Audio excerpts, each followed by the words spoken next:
Pagi hari ini kita akan mau ngebahas tentang mom shaming atau mommy shaming. Ini kelanjutan dari baby blues yang kemarin kita bahas. Kemarin part 1, ini part 2-nya lebih ke mommy shaming. Ada Kak Melani Fabiola Harahap SST MKM. Ini konselor Kespro dan juga keluarga berencana. Dan juga ada dari pelayanan KB Dinas PPKB Binjai gitu ya. Oke, salam dari Binjai gitu ya. Penyuluh KB lah ya, penyuluh KB dari Dinas PPKB Kota Binjai. Selamat pagi Kamel. Pagi, Assalamualaikum warahmatullahi wabarakatuh. Waalaikumsalam. Cerah sekali hari Jumat ini, Jumat berkah ya. Jumat barokah. Jumat barokah. Kita mau berbagi juga informasi untuk ibu dan rekanita nih tentang mom shaming itu. Betul. Apa, dampaknya bagaimana gitu ya. Anda jangan kemana-mana, pastikan stay tune terus sampai jam 11 nanti. Stay tuned. Yeah. Radio FM. Satu untuk tetap jadi nomor satu. Talk Radio Medan.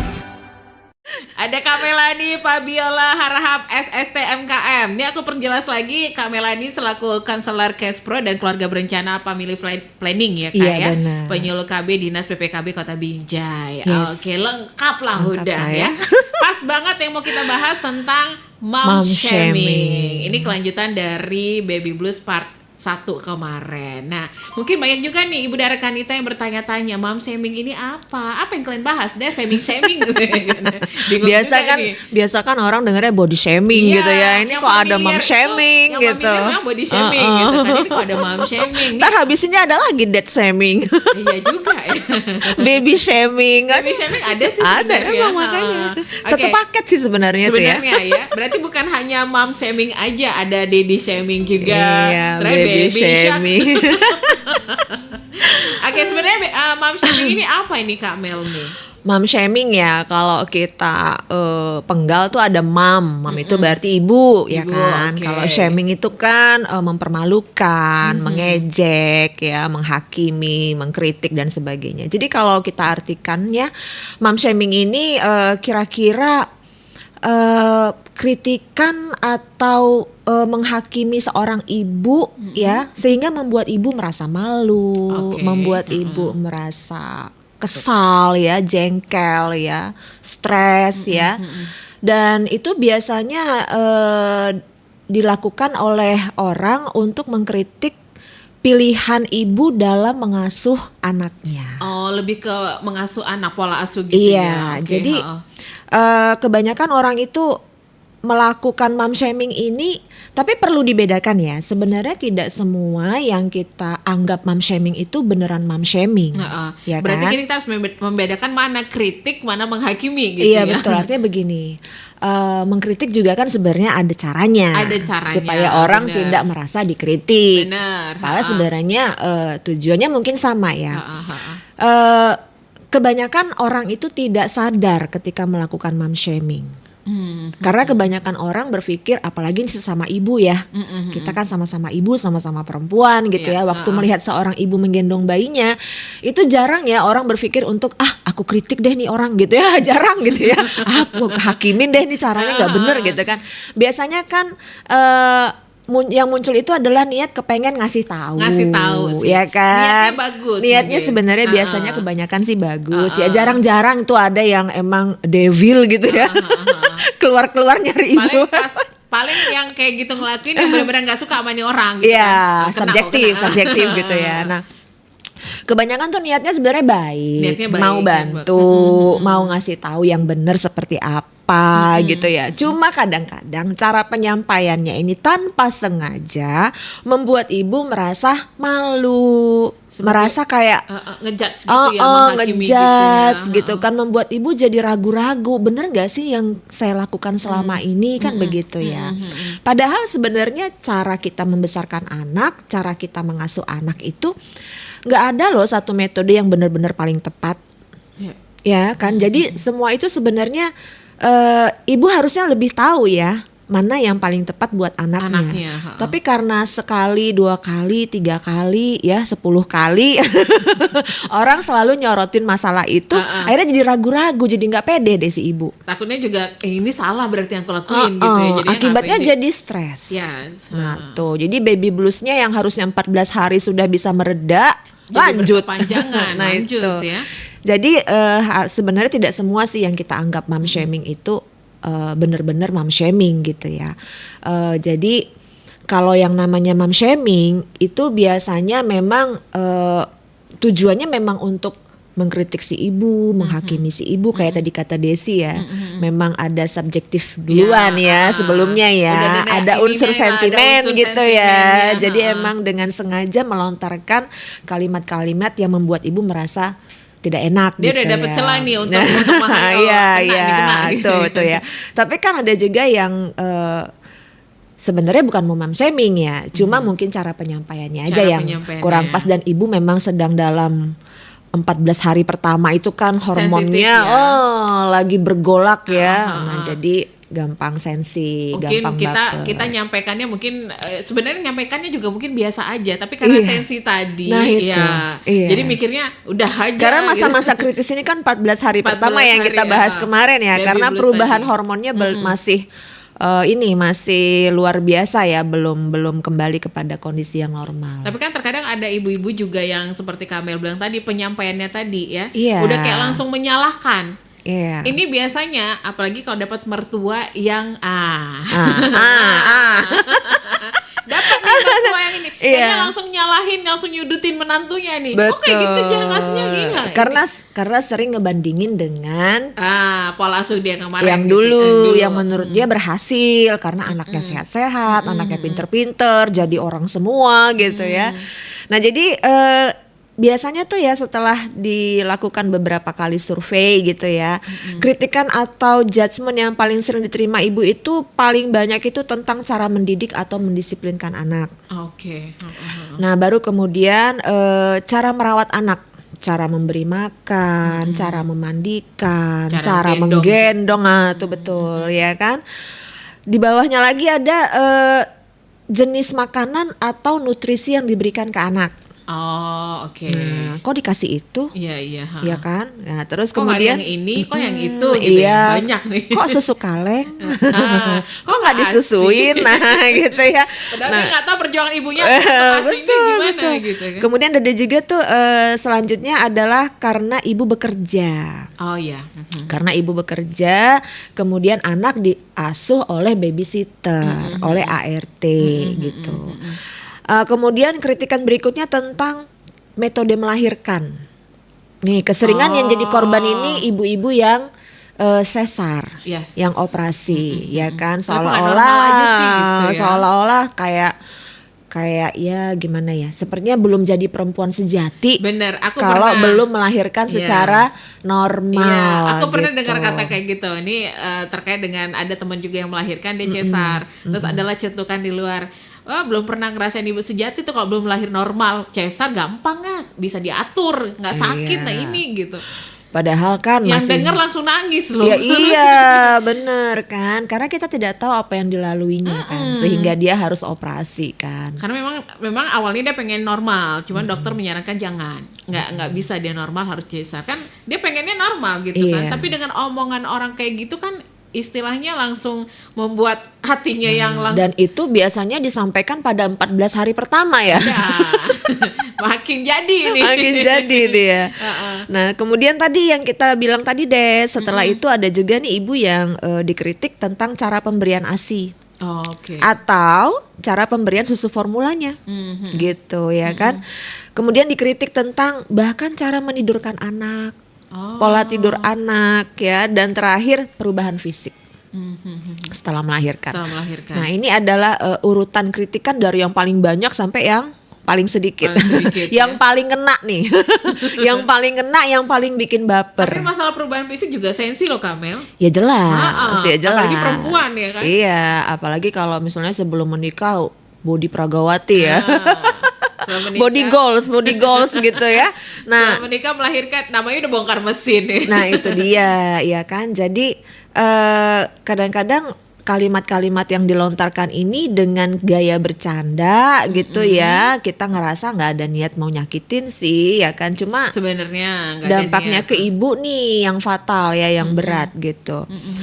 Nah, tapi faktanya adalah yang paling banyak melakukan mom shaming ini ternyata bukan orang lain loh Des. Tapi orang terdekat. Biasanya orang terdekat gitu ya. Itu 38% menurut penelitian ya, itu ternyata diperoleh dari saudara dan anggota keluarga. Nah, seperti dibilang tadi, ibu atau ibu mertua, Iya, terus ya, atau kakak ipar gitu ya, ya kan. Kemudian 18,5% itu dari orang tua, 17% dari mertua. Nah, ya jadi karena kan kalau orang tua ini kan mikirnya alah sama anak gimana, mesti jaga-jaga ngomongnya gitu ya. Anak sendiri juga gitu ya. Sama anak Nah, sendiri, ya ya kan. kan, ya. Nah, cuma kan kita nggak tahu ya batas kemampuan seseorang menerima kritikan kan beda-beda. Beda. Ya kan, ada yang sabarnya luar biasa, ya kan, ada yang sabarnya setipis tisu. Jadi kan dampaknya pasti berbeda ya. Kemudian 11,5% itu dari netizen atau orang asing yang tidak terlalu dikenal. Ya benar. Nggak tahu apa-apa tapi menghujat aja bisanya. Gitu ya kan. Netizen tak bertanggung jawab, Nah. lantam-lantam tak bertanggung jawab. Ada istilahnya tuh ya. Ada. Kemudian 11% dari teman atau rekan kerja. Nah, sisanya itu 5,5% dari tetangga dan 1,6% dari suami. Suami Yang paling juga. kecil sih suami ya. Tega banget suami kalau ngelakuin kayak gitu sih. Nah, mungkin ini suami termasuk pada golongan orang yang sebenarnya nggak niat mau meme shaming. Iya benar. Mungkin seperti Kak Mel bilang awalnya Iya, niatnya niatnya bagus. Mau ngasih tahu yang bagus gitu ya. Namanya anak ya, Iya, demi kebaikan anak gitu ya. Kan dia punya hak juga sih untuk mengasuh anaknya seperti benar, apa benar, gitu benar, ya. benar. Cuman Nah, ibunya aja yang sensi gitu. Langsung marah-marah. Nah itu, jadi kan ibu sendiri ini menerima mom shaming ini ada yang bisa secara langsung ya ketika ketemu muka ya ngobrol-ngobrol, atau misalnya ketika dia mungkin dalam keadaan happy ngeposting foto anaknya, Nah benar. yang datang komentar yang nggak diharapkan, ya kan? Nah itu tadi tuh yang dari netizen tuh, Netizen. sama orang asing yang nggak terlalu dikenal gitu ya. Nah atau mungkin dari chat ya, dari chat ya, Chatting-chattingan gitu ya. chatting-chattingan dengan teman, ya kan, dengan grup gitu. Nah jadi memang mom shaming ini menarik sekali ya untuk dibahas ya, karena ini biasanya kita sendiri tanpa sadar mungkin pernah ngelakuin loh. Iya. Kita sendiri tanpa sadar mungkin pernah ngelakuin. Misalnya Tanpa pada kita saat kita sadarin, nengokin teman abis lahiran, Iya. ya kan? Kita bercanda, kita suka nggak bercanda? Misalnya bilang gini, ih mirip papanya ya, ih mirip mamanya ya, atau ih kok nggak mirip mama sama papa? Dan ternyata ini juga termasuk komentar yang kalau disampaikan pada saat yang nggak tepat, ini bisa bikin salah. bisa salah nih. Suami juga langsung mikir, ya juga kok nggak mirip aku ini, anak siapa ini? Bisa berantem nih suami istri gitu. Dan ibu juga kalau misalnya dibilang anaknya mirip banget sama ayahnya, nih dalam kondisi lelah habis melahirkan gitu nih kadang-kadang sedih juga loh. Iya, sedih begini, pasti. aduh 9 bulan, 10 hari, lebih lagi 5 hari gitu ya. Bawa 9 sana, bulan. bawa sini, akan perjuangan pas melahirkan gitu. Lahirnya kok nggak mirip saya sama sekali. Boya ambil ke alisnya, ambil ke hidungnya gitu misalnya. Ini plakatif bilang menurut bapaknya gitu. Jadi sedih gitu ya, sensi gitu. Nah, jadi makanya saya bilang tadi kita tuh kadang-kadang mungkin aja sih beberapa kali kita pernah jadi pelaku tanpa kita sadari. kita sadari gitu. Pernah membuat itu sih gitu ya. Iya, dan syukur alhamdulillah kalau misalnya teman kita tadi itu tidak berdampak yang berat ya. Kadang juga suka ngebanding-bandingin, kok belum keluar ASINya, aku dulu lahiran udah langsung ASIku banyak, aku begini-begini. Nah, itu kan kayaknya sedih juga loh kita sebagai ibu melahir. Mungkin memang dia tipe yang keluar ASINya itu sedikit atau bisa nggak keluar gitu. Karena memang memproduksi ASI itu banyak faktor juga. Ya, benar. Banyak faktor juga. Walaupun memang semua perempuan itu diciptakan kodratnya untuk menyusui, tapi pada kenyataannya tidak semua punya kemampuan yang sama dalam menyusui. Jadi itu memang ada prosesnya ya. Di prosesnya tadi mungkin yang berbeda gitu ya kan. Nah ini yang kadang-kadang kurang dipahami oleh orang ya. Orang berpikir yang namanya ibu ya harus nyusuin dong. Nah, kan gitu ya. Tapi tidak mengerti kenapa ada ibu yang ASINya banyak, kenapa ada ibu yang belum sebulan ASINya sudah kering. Sudah kering. Karena tidak paham nih, ada banyak faktor yang mempengaruhi produksi ASI tadi. Nah, jadi kembali ke cerita kita tadi mom shaming gitu ya. ternyata ngebandingin ini anak kita nih, ada 2 nih gitu ya. Oh, oke. Ya kan? Paham. Ketika lahiran anak kedua terus ada yang ngebandingin dengan anak yang pertama dulu, itu juga mengganggu gitu. Oke. Walaupun anak kedua dibilang lebih cantik, lebih imut, lebih gitu ya, itu juga bikin ibu merasa kecil hati gitu ya. Oke. Ini termasuk juga ke mom shaming tadi ya, Iya, apalagi ngebandinginnya ke anak orang. Ini dia nih. Kalau ngebandingin anak orang, ya jelas beda lah, pabriknya juga beda gitu ya. Kalau aku jadi maminya kayak gitu jawabnya. Jangan banding-bandingkan anakku dengan anak yang lain gitu ya. Iya, kan, ya. benar. Nah, tapi seperti Kak Mel bilang tadi, ada orang yang bisa nerima, yang dia bisa terima itu sebagai motivasi dia untuk mungkin menjadi lebih baik lagi. Tapi yang ada mungkin ya sehelai kertas tisu tadi ya kan. Setipis tisu ya. Setipis tisu tadi udah langsung drop. Ya, karena kan memang sesungguhnya kan kita nggak bisa kontrol semua hal ya. Kita nggak bisa paksa semua orang itu setuju dengan apa yang kita lakukan. Kita nggak bisa paksa semua orang mendukung apa yang kita lakukan gitu. Jadi ada orang yang dia paham itu. Jadi dia tidak terlalu peduli dengan apa kata orang. Yang penting dia merasa sudah melakukan yang benar, dia selalu belajar untuk memperbaiki diri, ya sudah, nggak ada masalah. Jadi kan sebenarnya kembali kepada reaksi kita ya. Benar. Gimana kita bereaksi dengan omongan orang, gimana kita bereaksi dengan pikiran orang gitu ya. Gimana kita bereaksi menyikapi perasaan yang kita rasakan gitu. Kalau kita sedih kita harus apa? Kalau kita marah kita harus apa? Nah kan tapi kan tidak semua orang punya kemampuan seperti itu. Nggak semua. Nah yang nggak punya kemampuan seperti itulah yang beresiko tinggi untuk mengalami depresi pasca persalinan. Ada yang kita kan perempuan tuh ke baper, istilahnya langsung ke bawa perasaan. Ada yang langsung kepikiran terus ya sampai kan, nggak bisa tidur. Gimana asinya mau banyak. Bener. Ya. Ini kalau udah kepikiran terus kan bisa stres juga, ujung-ujungnya depresi kalau udah seperti itu kan. Nanti nangis aja ya kan. Iya, ini kan juga kita nih makanya lanjut part 2 kemarin masih ingat nggak Des yang kasus ibu yang yang kemarin ya. Yang katanya mau bunuh diri. Bayinya, ternyata setelah ditelusuri lebih lanjut lagi, ternyata ibunya yang mau bunuh diri. Cuma bawa bayi ini kan serem. Serem sih. Orang juga mikirnya nih bayinya bakal iya benar. Ternyata memang ibunya yang mau bunuh diri. Kita kan nggak tahu nih masalah orang gimana ya, beratnya gimana mungkin. Nah, yang melihat ini kayaknya mau ngebawa bayinya gitu langsung ditarik gitu ya kan. Kita kan juga karena beritanya simpang siur. Tapi kan intinya ada keinginan bunuh diri pada seorang ibu yang punya bayi masih kecil. Nah, bisa jadi ini juga bagian dari depresi. Pasca persalinan tadi, kelanjutan dari baby blues yang tidak ditangani dengan baik. Nah, atau mungkin pasangan juga tidak mendukung itu. Banyak complicated lah ya, banyak faktor ya. Udahlah dia mengalami seperti itu, mungkin baby blues tadi, pasangan tidak mendukung, hidupnya merasa sendiri, ya pasti ada keinginan seperti itu sih Kak Mel. Lelah, tambah stres ya, jadilah dia bunuh diri. Tapi bawa bayi kan serem gitu ya. Karena kan kebanyakan ibu kan begini, dia kan mikir juga ya, ntar kalau saya bunuh diri meninggal nih anak siapa? Kan gitu. Lagian kan kita kan berpikirnya kalau meninggalnya masih bayi kan pasti masuk surga gitu ya, mendingan di surga daripada di dunia sengsara gitu. Gak ada yang ngurusin siapa nanti. Ini kan pikiran-pikiran orang yang sedang stres itu kan biasanya pendek ya. Iya benar. Mendingan aku bawa anak aja gitu ya kan ya. Kita nggak tahu sih masalah dia gimana sih. Tapi ini masih ditangani sih kemarin kasusnya ya si ibunya. Kayaknya butuh psikolog sih. Pasti. Baiklah, nanti kita lanjut lagi bahasan kita, Ibu dan Rekanita. Kalau mau tanya-tanya langsung boleh nih, mumpung ada Kak Melani, silakan ke WhatsApp kita 0852909940 atau bertanya langsung ke Facebook kita juga boleh nih. Ada live streaming kita di Facebook Kardopa 994 FM.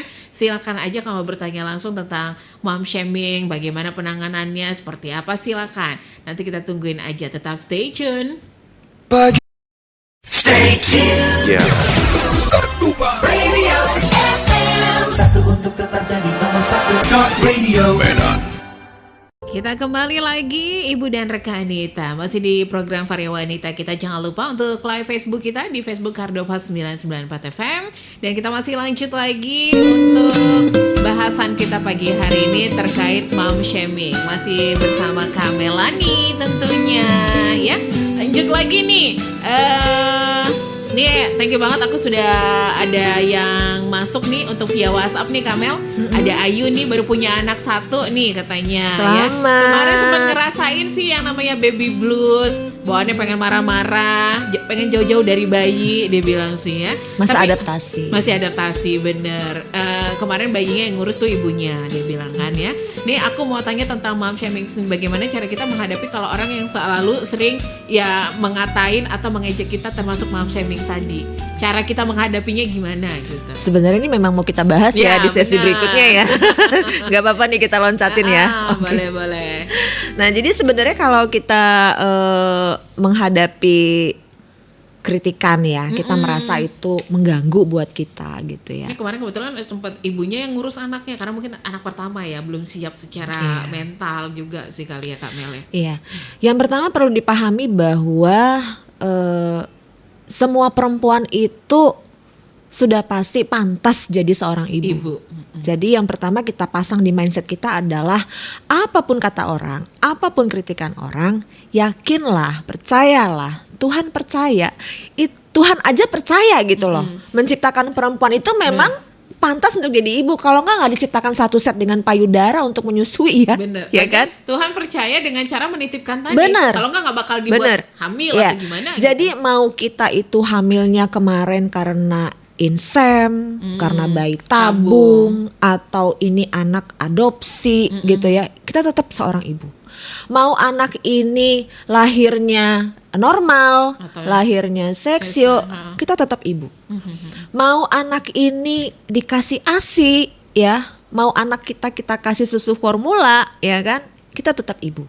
Jadi apapun ceritanya, selama kita dititipkan seorang anak untuk kita rawat, untuk kita asuh, untuk kita didik, berarti kita sudah jadi seorang ibu. Oke. Ya, mau kita pernah sekali-sekali lalai gitu ya, nih anak jatuh atau nih anak sempat hilang di mall gitu ya, kita tetap seorang ibu gitu. Oke. Ya, jadi tanamkan mindset itu di kepala kita dulu. Kita harus yakin dulu bahwa kita ini memang pantas jadi seorang ibu dan kita memang ibu gitu. Jadi jangan biarkan orang membuat kita ragu. Oke. Karena kadang-kadang yang bikin kita jadi kepikiran karena kita jadi ngeragukan diri sendiri Benar. gitu. Sanggup gak sih aku ngurus Iya, anak? sebenarnya Apakah aku udah seorang ibu atau aku belum? ini seorang bembek apa enggak? Aduh. Heeh. Yang penting kita lakukan yang terbaik bagaimana menjadi seorang ibu. Karena semua ibu berhak menentukan sendiri pola asuhnya yang seperti apa yang bikin dia paling nyaman, yang menurut dia paling cocok buat anaknya. Kita juga nggak bisa niru-niru pola asuh orang lain. Ya, dan yakini juga bahwa tidak semua pola asuh orang itu walaupun Cocok bagus dengan, di anaknya, bagus di keluarganya, itu pasti akan bagus ketika kita terapkan di keluarga kita. Itu. Kemudian kita harus yang pertama tadi mindset supaya kita kuat ya. Supaya kita, jadi ini ibaratnya mindset ini adalah bentengnya kita gitu. Ya. Ini Apapun adalah yang perisainya terjadi, kita. Aku tetap seorang ibu. Bener gitu ya kan. Mau bilang apa juga terserah, yang penting aku tetap seorang ibu. Mau yang ngurus anak yang pertama ibunya sendiri nggak apa-apa, aku tetap seorang ibu. Jadi gitu. ciptakan mindset dulu, Oke. supaya kita punya benteng, ya, punya perisai. Nah kemudian tentunya kita harus cari support system kita. Oke. Kita cari dukungan, kita cari support system. Artinya kita harus punya orang-orang ya, atau sumber-sumber informasi yang bisa bikin kita jadi ibu yang lebih baik, ya kan? Jadi jaga jarak, menghindar dari lingkungan yang toksik. Benar. Kalau kita sudah tahu ada beberapa orang yang toksik, jangan sering-sering ketemu Ya, gitu. lebih bagus menghindar. Iya, menghindar, Daripada kita jaga kepikiran, jarak. ya Bukan kan? karena kita benci, bukan karena kita ingin memutuskan silaturahmi, tapi lebih kepada kita ingin menjaga kewarasan kita. Benar. Kita ingin menjaga kesehatan mental kita sendiri. Karena ibu harus punya kesehatan mental yang baik Benar. supaya benar. bisa bikin anaknya bahagia, Iya. supaya bisa bikin keluarganya bahagia. Ibunya dulu yang harus bahagia. Benar. Nah, jadi Setuju. itu, ya kan? Kalau sudah tahu ini toksik, jangan sering-sering rapat gitu. Iya, ngapain juga nanti kan Iya. ujung-ujungnya kepikiran. Iya, lebih bagus kita cari orang-orang yang memang ketika kita berada di dekatnya, kita merasa kuat, Iya, kita mereka merasa menjadi support hebat, system. iya, kita merasa jadi ibu yang baik gitu, mendekat ke situ gitu. ada banyak kok komunitas-komunitas yang mendukung ibu ya, ada banyak. Mulai dari mendukung menyusui, mendukung cara mengurus ya, pola asuh, ya ngasih informasi yang benar, yang baik gitu ya. Nah kemudian boleh juga kita belajar melakukan relaksasi. Ya belajar melakukan relaksasi. Ini juga banyak loh membantu untuk mengatasi perasaan-perasaan yang bikin kita merasa gak nyaman gitu ya. Seperti misalnya stres, kecemasan yang berlebihan. Istilahnya membuang pikiran-pikiran negatif membuang tadi ya. energi-energi negatif gitu. Boleh juga tuh belajar seperti itu. Yoga itu bagus ya untuk Iya, relaksasi. seperti itu meditasi ya. Kalau misalnya kebetulan kita muslim ya, ketika sholat mungkin lebih banyak di situ berzikir ya, mohon petunjuk ya. Artinya melakukan hal-hal yang spiritual boleh ya. Kemudian juga melakukan relaksasi juga boleh ya. Jadi supaya kita juga bisa lebih kuat nih kesehatan mentalnya gitu. Kemudian tidak semua komentar harus dipikirin. Benar. Ya kan? Gak semua komentar itu harus Jangan dimasukin ke dalam hati lah ya. ya. Masukin kantong aja. Iya, masukin kantong. Ya, Masuk jadi kuping kanan, keluar kuping ya kiri santai aja. Nanggapinya bener. santai aja. Dibalas dengan candaan aja. Ya kan? Gak usah langsung serius Atau gitu. kalau nggak bisa canda ya udah balas dengan senyuman aja, senyumin Iya, aja. senyumin aja gitu kan. Mungkin niat dia ini positive thinking aja nih. Iya, benar. Mungkin niat dia sebenarnya emang mau bantu, mau ngasih tahu, cuma mungkin dia nggak ngerti caranya gimana. benar. Jadi kita nggak usah overthinking ya, nggak usah baper, bawanya santai aja. Tau lah kadang ibu-ibu ini kan, apalagi nanti nengok pas tertengok dia kita gendong anak, cuman dia langsung jerit tuh, gendong anaknya jerit. Yang kaget, ya apa ibu ini? Iya. Gitu kan. Jadi apa namanya yang tadi itu ya, kita kan cari support system. Artinya boleh nggak curhat? Boleh. Boleh Karena dong. perempuan ini kan diciptakan ya satu hari itu harus mengeluarkan 25.000 kosakata ya. Memang antara cowok dan cewek lebih banyak cakep tuh cewek. Cewek ya Bener, kan. bener. Nah jadi curhat itu memang bisa bantu untuk bikin perasaan lebih plong. Lebih plong, Nah, lebih lega. Cuma pilihlah teman curhat kita itu Nah, orang yang tepat, oke, ya kan? benar. Itu yang paling yang dekat, ember ya. yang paling dekat kan biasanya suami ya. Ya. Suami orang tua gitu ya. Nah, tapi kita juga harus lihat juga nih, ini bener walaupun suami atau orang tua bener-bener tempat curhat yang tepat nggak gitu ya. Nah, jadi selain kita curhat juga harus selalu banyak belajar. Banyak kok sekarang sumber-sumber informasi yang bagus ya tentang parenting, Benar. tentang bagaimana mengatasi Baby baby blues, blues, mom shaming gitu ya. Oke. Ini kebetulan suami sama orang tuanya mendukung, cuman kadang omongan orang-orang ini yang buat sakit hati dengernya katanya. Nah, berarti mindset. Mindsetnya Mindsetnya kita nih, tanamkan, ya, berarti bentengnya nih yang perlu dikuatin. udah dapet kok pendukung nih kan, Iya. suami, ibunya tadi walaupun sementara waktu ibunya yang ngurus, tapi kan ibunya tetap mendukung nih. Iya. Suaminya mendukung. Karena memang tidak semua juga saran dari teman-teman kita itu, dari orang-orang di sekitar kita itu yang benar.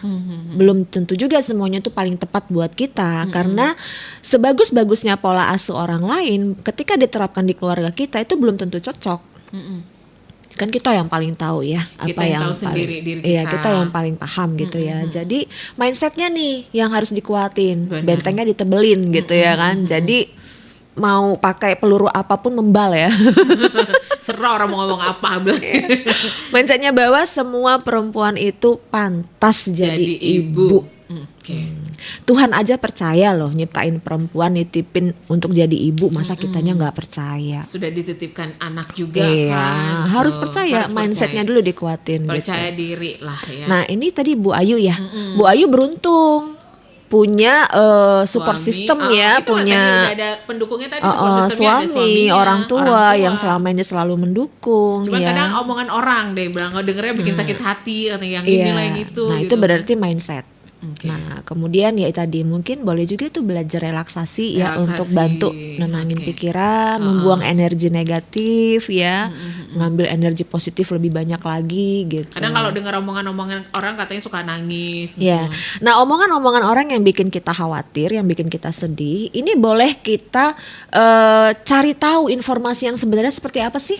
Oke. Nah, supaya kita jadi lebih yakin dengan apa yang sudah kita lakukan. Dan kalaupun misalnya ada kekurangan yang selama ini kita lakukan, kita belajar ya kita perbaiki gitu. Kita perbaiki lah ya, kan kita udah punya support system tadi. Apalagi ada yang bantu kan. Iya, udah deh masa bodoh orang mau ngomong apa. Yang tahu kan cuma kita sendiri, diri kita sendiri yang tahu, keluarga kita yang tahu gitu ya. Toh nanti juga hasilnya kita yang tahu. Yes. Tuh kan ya. Nah ini terkait tadi ini sempat kita langkahin Kak Mel. Apa tuh? Tentang dampak buruk dari mom shaming ini apa sebenarnya nih? Kalau tidak teratasi dengan baik gitu. Iya, dampak buruknya ya. Yang pertama ya tentunya buat ibu, ya kan. Ibu akan mengalami stres berkepanjangan ya, dan ini mengganggu emosi ibu, ya.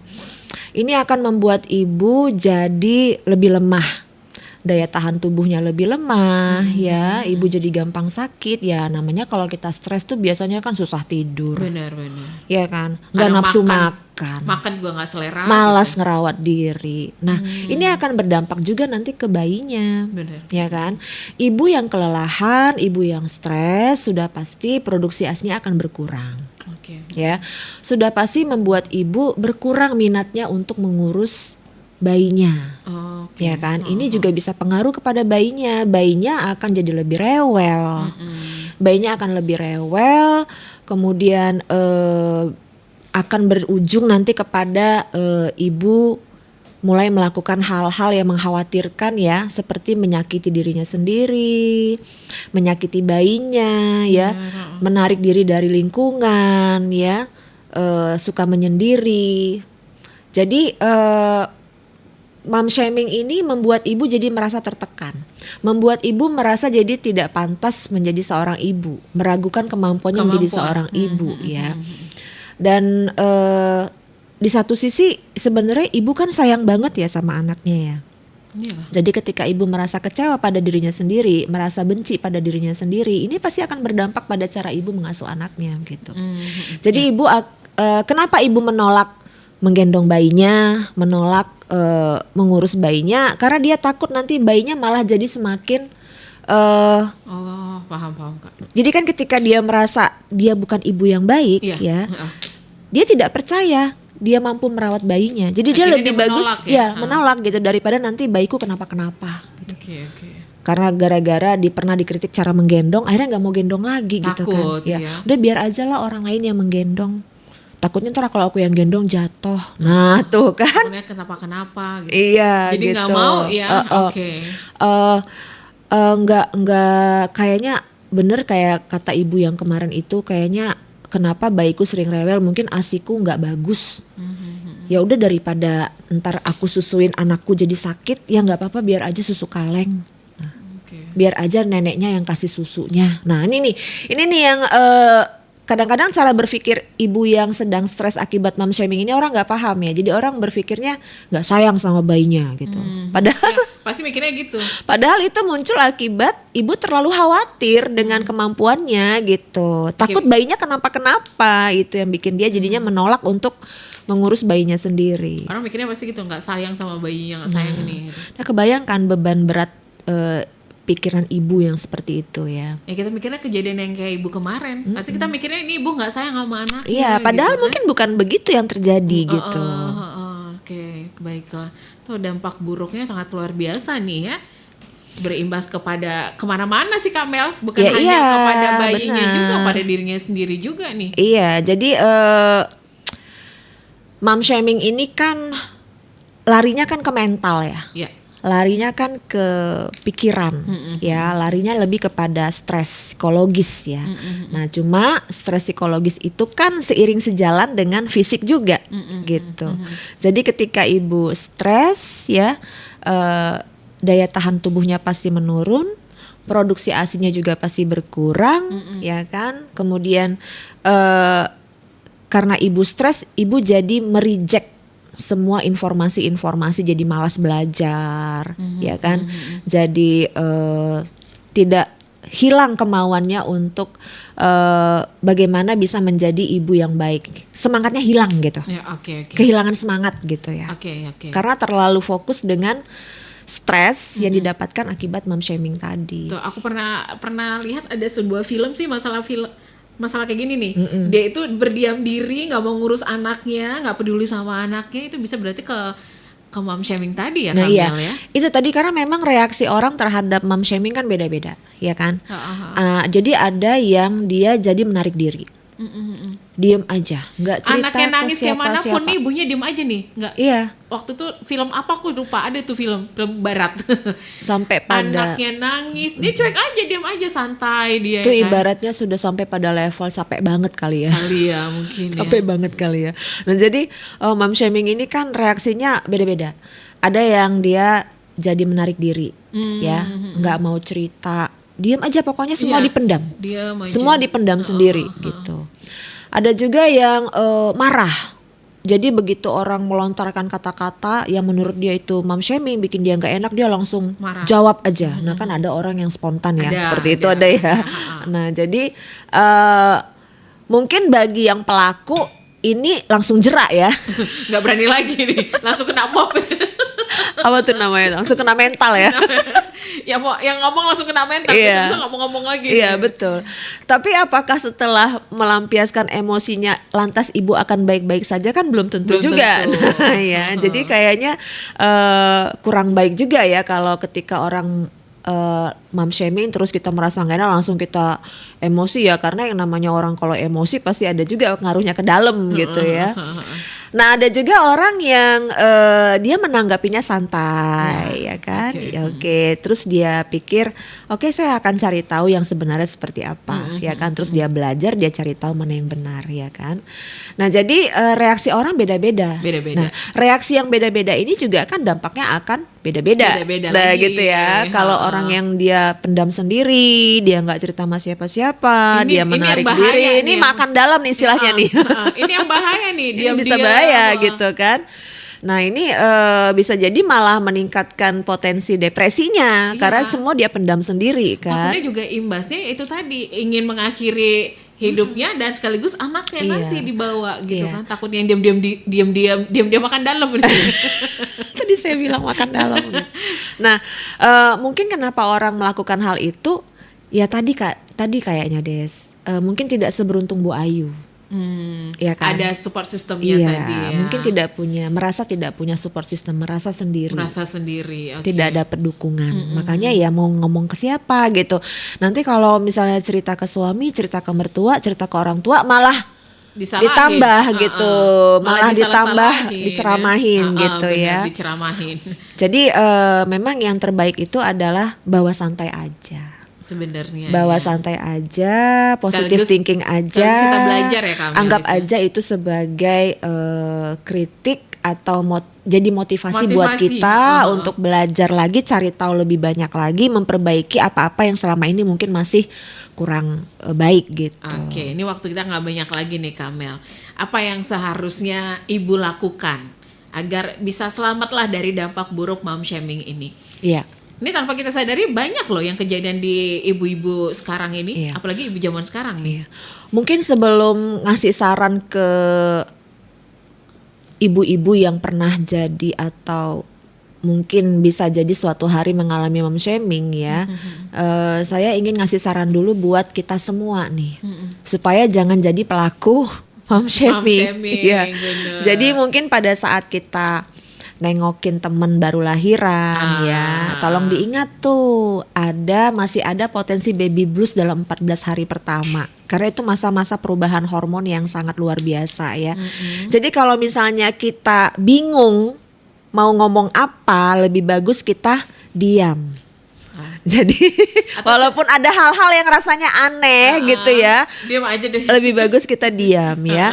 Lebih bagus kita ngasih support aja ya, Oke. tanya kabar ya kan, lebih banyak memuji ibu Ya, ya kan. ya, Karena sebenarnya ketika ibu habis lahiran, kebanyakan orang lupa seolah-olah ibu itu nggak ada, semuanya pada cari bayinya, semua pada ingin lihat bayinya, semua pada ingin tanya kabar bayinya. Ini kadang-kadang nggak banyak orang yang concern ke ibunya, Ya, datang-datang benar-benar. langsung cari bayinya. Mana bayinya? Gitu ya. Jadi mungkin lebih bagus kita concern kepada ngasih support ke ibunya. Iya, benar. Tanya kabar ibunya, ya kasih semangat ibunya, ya bahwa dia pasti bisa jadi ibu yang baik gitu. Jadi kalau kita merasa ada sesuatu hal yang janggal, barangkali tidak harus pada saat itu juga kita sampaikan. Tahan aja dulu, nanti-nanti gitu. Ya. Misalnya nih ketika kita lihat ibunya kesulitan menyusui karena ASINya kurang ya. Daripada kita bilang ASINya sedikit ya. Nah, lebih bagus mungkin kita menawarkan ASI booster barangkali ya. ASI booster, atau mungkin tidak harus pada saat itu juga. Ya, setelah beberapa lama kita mungkin ketemu atau ngobrol, atau kita bagi sharing nih lewat WA ya. Sharing informasi ya. Jadi tidak terasa ibu itu tidak merasa dikritik gitu. Benar. Nah, jadi itu dulu, kita dulu yang harus jaga. Jangan sampai kita jadi pelaku mom shaming tanpa kita sadari gitu ya. Daripada mengkritik, kalau nggak bisa kasih solusi, diem aja. Ya. Tapi kalau misalnya kita merasa kita punya solusi, ya sampaikan dengan cara yang baik. Dan lihat juga situasinya ini kapan gitu ya. Kalau misalnya ngasih solusinya di depan orang banyak, ini juga bisa bikin ibu jadi merasa kayak, wah berarti aku selama ini nggak becus ya, sampai harus diajarin, kayak dihakimi gitu sampai harus diajarin di depan mertua, di depan orang tuaku gitu ya kan. Jadi harus lihat kondisi juga. Nah, terus kalau bagi ibu ya, supaya terhindar dari dampak berat mom shaming, ya yang tadi Des ya, berbesar hati, bawa santai aja, belajar relaksasi ya. Mungkin daripada kita curhat ngadu ke orang yang nggak tepat, mendingan kita curhatnya kepada Sang Maha Pencipta ya. Benar. Minta petunjuk dan pertolongan supaya kita kuat gitu ya. Dan selalu banyak belajar bagaimana menjadi ibu yang lebih baik, dan cari support system. Oke. Kalau pasangan kita mensupport kan itu udah suatu hal yang sangat luar biasa sih. Bener. Kadang-kadang satu suami aja udah cukup ya. Satu suami yang baik sudah cukup. Janganlah banyak-banyak Kak Mel. Oh iya betul. Maksud saya gini, kadang-kadang hanya seorang suami, seorang diri aja, kalau sudah bisa kasih support yang luar biasa, ya itu sudah cukup. Udah cukup. Nggak perlu cari kemana-mana lagi gitu. Iya, ini pesan untuk para suami juga. Kalau misalnya istrinya mengalami baby blues, atau mungkin pernah curhat dapat perlakuan mom shaming. Istrinya pernah curhat dapat perlakuan mom shaming, ya udah didukung lah. Jangan malah disalah-salahin. Iya, jangan diabaikan. Jangan dianggap juga itu curhat receh gitu ya. Karena ternyata dampak psikologisnya sangat besar. Iya, atau mungkin kadang malah disalahin. Ya itulah kemarin aku bilang ini. Nah, itu. Iya. Jangan menyalahkan. Artinya jangan pernah anggap remeh curhatan istri ketika dia merasa telah mengalami mom shaming. Tuh, ini denger nih calon suami. Karena kalau suami aja ikut membenarkan anggapan orang, nah ini akan melemahkan ibu. Benar sih, membuat ibunya nggak percaya diri. Suami sendiri aja nggak mendukung, gimana gitu ya kan, nggak Mel ya. Dan satu kalimat nih Des, apa tuh? Semua perempuan itu pantas jadi ibu. Tuh yang harus kita tanamkan dalam pikiran kita. Iya, apapun metode pola asuhnya, bagaimanapun cara kita merawat anak, kita tetap seorang ibu. Oke. Ini waktu kita mau habis Kamel, apa yang pengen disampaikan buat pendengar Karbo? Mungkin ada kesimpulan yang bisa kita tarik dari obrolan kita nih. Ya, kesimpulannya itu aja sih ya. Artinya kita harus lebih berhati-hati ketika ingin membantu ibu dalam masa-masa pasca kelahiran ya, pasca persalinan, harus lebih berhati-hati, jangan sampai kita menjadi pelaku mom shaming. Dan bagi semua ibu di luar sana yang mungkin akan jadi ibu, yang sekarang sedang jadi ibu, ya yakinlah bahwa semua perempuan itu memang pantas jadi seorang ibu. Gitu. Tidak perlu meragukan apakah saya ibu yang baik atau tidak. Daripada kita membuang-buang energi galau memikirkan apakah aku ibu yang baik, ya mendingan kita terus belajar. Tetap fokus, tetap Terus berikan yang belajar. terbaik aja Iya. gitu ya. Karena menjadi orang tua itu adalah proses belajar seumur hidup. Benar. Ya, sekarang kita belajar jadi ibu untuk bayi kita, besok kita belajar jadi ibu untuk remaja, besok kita belajar lagi jadi nenek. Ah, Nah, oke. jadi orang tua itu proses belajar seumur hidup. Oke, baiklah. Terima kasih Kamel waktunya. Terima kasih juga buat teman-teman yang sudah ikutan gabung di live streaming kita. Ada dari Malaysia nih. Waduh, dari Malaysia Monitor Kamawarni. Terima kasih Kaneli juga ya. Ada Kak Irma Pasaribu, ada siapa lagi nih? Pasca Nalam Nababan. Banyak juga nih. Pokoknya untuk semuanya thank you banget ya sudah ikutan gabung. Ada Sarbarita Sinaga juga. Ada Rahmanu Sira juga. Banyak nih Kamel. Thank you ya semuanya. Ada Irsan Tanjung juga ya. Terima kasih kebersamaannya pendengar Kardopa. Anda jangan kemana-mana. Kita akan akhiri kebersamaan kita untuk pagi hari ini. Semoga apa yang kita sampaikan bisa bermanfaat ya Kamel ya. Amin. Apalagi untuk ibu yang mengalami baby blues kemarin nih lanjutannya mom Iya, shaming. Ada juga baby shaming. Ada juga daddy Banyak shaming. banget. Banyak nih yang shaming. Pokoknya semangat deh buat Ya. semua ibu. Oke, baiklah. Kita pamit, selamat pagi. Tetap semangat dan sampai jumpa. The best music and information. Kardopa Radio.